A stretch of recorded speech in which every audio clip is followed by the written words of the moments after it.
emas itu abadi. Nah, setelah itu ya ini subjektif. Kalau saya sih suka dengan Bitcoin.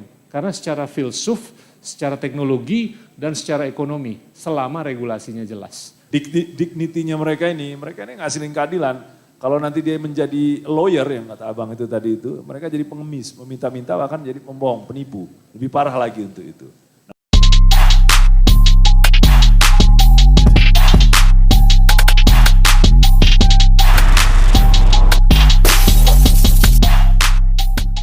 Bapak Ibu sekalian, kalau ada pertanyaan lagi silakan maju ke depan. Langsung, nggak usah grogi. Kalau sama Pak Rocky kemarin tuh, wah nampaknya mantap banget itu ya kan. Ya. Oke, sip. Terima kasih atas waktunya. Jadi kelas ini kan kelas inspirasi. Semoga hari ini bisa menginspirasi kami. Jadi kita perlu jelaskan bahwa hakim itu dalam status sosial itu menurut terminologi kiri adalah bourgeois yang tertindas. Artinya apa? Dengan status sosial kita tinggi di masyarakat, tapi pendapatan kita rendah. Itu seperti itu. Jadi sebagai bourgeois yang tertindas, bagaimana Bapak bisa menginspirasi kami, investasi apa yang bisa kita lakukan? Nah itu, artinya apakah di dana reksa, di saham atau sebagainya. Jadi kehadiran Bapak bisa membuat kami, menginspirasi kami untuk berinvestasi seperti itu. Karena menurut berdasarkan pengetahuan saya, investasi per kapita masyarakat Indonesia termasuk rendah. Nah dimulai dari kita yang ada di sini seperti apa. Terima kasih. Oke, dari siapa tadi Pak? Pak siapa? Wisnu Gautama dari Pengadilan Negeri Rantau Pak. Oke, Wisnu Utama dari Pengadilan Rantau. Jadi tadi kalau agak sedikit jeli, Bapak Ibu sekalian, Pak Gita itu tadi sempat nyinggung, investasi terbaik itu memang adalah pendidikan. Investasikan anak-anakmu untuk banyak belajar, terutama di luar, terhadap pengetahuan sains, matematika, fisika, gitu ya, kimia. Karena itu yang ke depan itu akan menjadi dasar dan landasan mereka untuk cukup kuat dan bersaing dengan di luar gitu ya. Tapi kalau kira-kira potensi yang teman-teman ini untuk anak-anaknya sekarang itu untuk dikirimkan ke sana, ya mungkin anak lagi gitu kan. Dari induk yang lain kali begitu yang mohon maaf bercanda. Silakan Bang kalau ada mau dijawab tadi itu. Udah dijawab sama Bang Syamsul. Pendidikan tuh investasi yang paling mulia kalau menurut saya. Dan saya tuh ya gemes banget lah kok. Tahu nggak di Stanford, ini salah satu sekolah yang kalau menurut saya oke banget lah di dunia ya. Saya dulu sekolah di Harvard, tapi Stanford tuh lebih oke karena lebih dekat dengan Silicon Valley. Sekarang tuh yang lagi hot adalah IT, ya kan? Dan di situ ada perusahaan-perusahaan besar lah, Google, kayak Facebook, kayak Salesforce, Apple, dan lain-lain. Setiap tahun, Stanford itu paling banter nerima hanya satu orang Indonesia. Programnya satu. Mereka sampai bingung sama saya, komplain. Kok gue gak dapet aplikasi banyak banget. Dan kita hanya bisa nerima satu, yang qualified cuma satu. Yang diterima dari Singapura, per tahun itu 25 orang. Dan mereka tuh melakukan orientasi kan setiap tahun untuk siapapun yang baru aja diterima. Orientasinya tuh dilakukan di negara-negara terkait. Di Indonesia mereka nggak bisa bikin program orientasi karena cuma satu yang diterima. Jadi orang Indonesia yang diterima itu harus pergi ke Singapura untuk hadir di program orientasi, di mana ada 25 orang Singapura di situ. Nah begitu si Indonesia ini datang ke sana, dia ngobrol sama orang Singapura di sana. Orang Singapurnya itu cerita bahwa teman-temannya itu ratusan yang nggak diterima, padahal kualifikasinya mereka sama. Setelah saya investigasi, ternyata Stanford tuh juga agak peka untuk tidak menerima terlalu banyak. Karena mereka nggak mau kelihatan diskriminatif terhadap negara-negara lain seperti Indonesia. Ya kan? Nah ini yang seringkali saya sebut reverse discrimination. Ya kan? Nah gimana supaya kita tuh bisa mengsupply produk-produk pendidikan dengan skala yang luar biasa, sekolah manapun lah. ITB, UI, UGM, Udayana, ITS, tapi juga di sekolah-sekolah di luar supaya mereka tuh jadi, ya kalau menurut saya duta, syukur-syukur enabler, syukur-syukur kreator untuk masa depan kita. Nah, kalau ditanya ini investnya di mana nih selain pendidikan? Ya, sekarang gini deh, saya mau kasih gambaran makro ya. PDB dunia itu 100 triliun dolar. Oke? Ada 190 negara, 195 negara, PDB atau ukuran ekonomi atau kue ekonomi dunia itu kurang lebih 100 kali ekonominya Indonesia. 100 triliun dolar. Amerika itu kurang lebih 25 triliun dolar, Tiongkok kurang lebih 19 triliun dolar, sisanya ya Jerman, Inggris, Prancis, India dan lain-lain. Aset yang paling besar itu di dunia apa nilainya? Aset apa? Ada yang mau tebak? Yang paling gede. Emas, saham, surat utang, atau Bitcoin, atau apa? Ada yang mau tebak nggak? Properti. Properti, kalau saya hitung seluruh dunia itu nilainya 326 triliun dolar. Jadi lebih dari 3 kali lipat ekonomi dunia. Sekarang kita pakai logika Tanah Abang aja. Kalau ekonomi Indonesia 1 triliun dolar, masuk akal nggak sih kalau properti di Indonesia tuh nilainya 3 triliun dolar? Enggak kan? Mestinya tanah itu harus mencerminkan daya ekonomi kita, nggak lebih kan? Tapi kalau dinilai 3 kali lipat dari ekonomi, itu nggak masuk akal menurut saya. Nah, nomor 2, aset terbesar nomor 2 di dunia itu apa? Surat utang, bond. Kalau kita hitung seluruh dunia, itu nilainya 120 triliun dolar. Yang ketiga, saham. Kalau kita hitung kapitalisasi pasar, seluruh dunia itu kurang lebih 110 triliun dolar.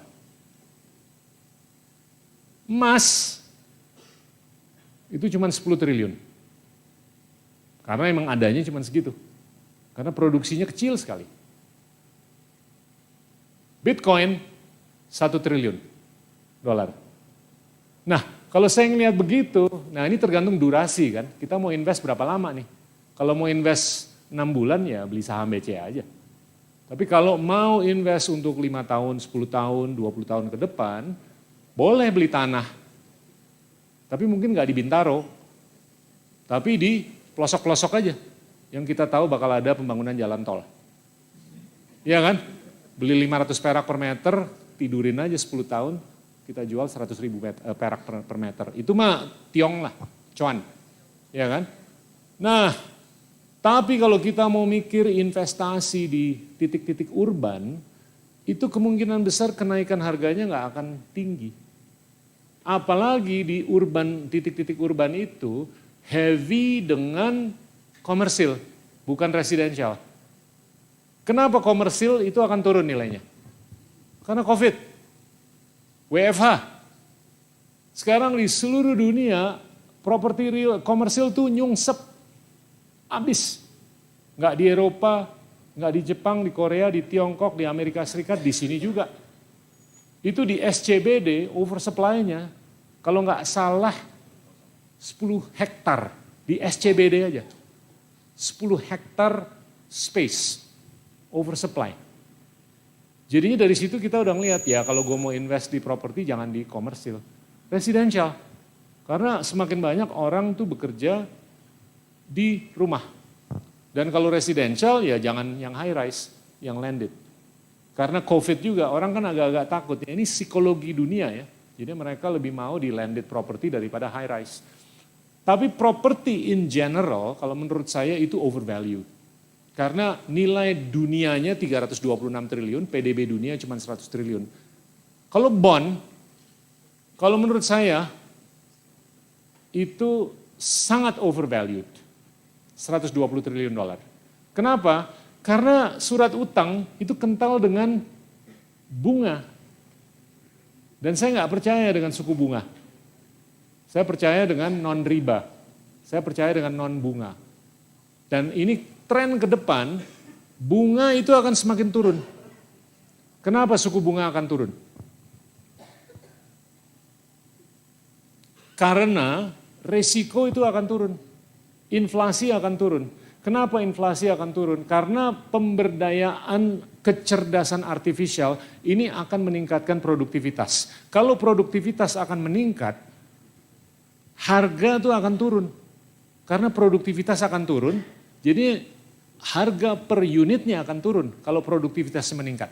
Kalau harga per unitnya semakin turun, kecenderungan inflasi itu akan menurun. Kalau kecenderungan inflasi akan menurun, kepentingan untuk meningkatkan suku bunga semakin menurun. Kalau suku bunga akan menurun, nilai bond itu akan turun, nilai surat utang. Nah, yang ketiga ini adalah saham, yaitu 110 triliun dolar. Kalau saya sih suka dengan saham. Karena saham itu mencerminkan peningkatan produktivitas. Jadi kalau saya mau beli saham, tergantung kalau saya mau investasi 5-10 tahun ke depan, saya akan cari saham yang mana jelas akan ada aplikasi artificial intelligence. Karena kecerdasan artifisial ini akan mengubah dunia, akan mengubah produktivitas, akan mengubah segala hal. Dan ini sangat bisa ditempel dengan apapun, mau properti kayak, mau kesehatan kayak, mau pendidikan kayak, mau pariwisata kayak, mau energi kayak, mau segalanya. Jadinya semakin kita percaya bahwa produktivitas itu bisa ditopang dengan aplikasi kecerdasan artifisial, semakin saya mau investasi di saham. Tapi setelah itu emas itu paling aman, 10 triliun dolar. Emas itu abadi. Nah setelah itu ya ini subjektif, kalau saya sih suka dengan Bitcoin. Karena secara filsuf, secara teknologi, dan secara ekonomi selama regulasinya jelas. Dan saya sering kali ditanya, sekarang kan harga Bitcoin kurang lebih 28 ribu dolar per unit. Saya nggak ngelihat adanya alasan itu nggak bisa ke 300 ribu dolar. Karena saya nggak ngelihat dolar itu akan di stop pencetakannya. Dan selama saya melihat dolar itu akan terus menerus dicetak, alternatif yang lain itu akan semakin menarik. Silakan jadi orang kaya ke depan. Oke, terima kasih Bang Gita. Jadi pertanyaannya itu tadi sebetulnya teman-teman hakim ini, mereka jadi hakim itu sudah menyadari sedari awal bahwa mereka bukan untuk mau kaya raya. Tidak, tapi memang mau memproduksi keadilan. Nah, jadi virtunya itu seperti itu ya, kalau Pak Rocky semalam ngomong begitu. Karena memang pilihan kita dari awal itu adalah mau memproduksi keadilan. Nah, gitu.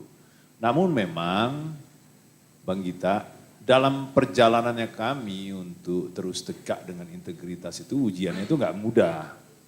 Ya, ujiannya nggak mudah, bagaimana bisa berat untuk dijalani karena ketika hakim menangani perkara-perkara yang di dalamnya itu ada banyak sekali peredaran uang, ya tentu itu akan mengganggu integritasnya. Ya, tentu akan mengganggu integritasnya. Mereka hanya mendapatkan, hakim ini Bang Gita, hanya mendapatkan rata-rata mereka ini penghasilan kawan-kawan ini yang menangani perkara misalnya pilot kemarin untuk Telkomsel ya.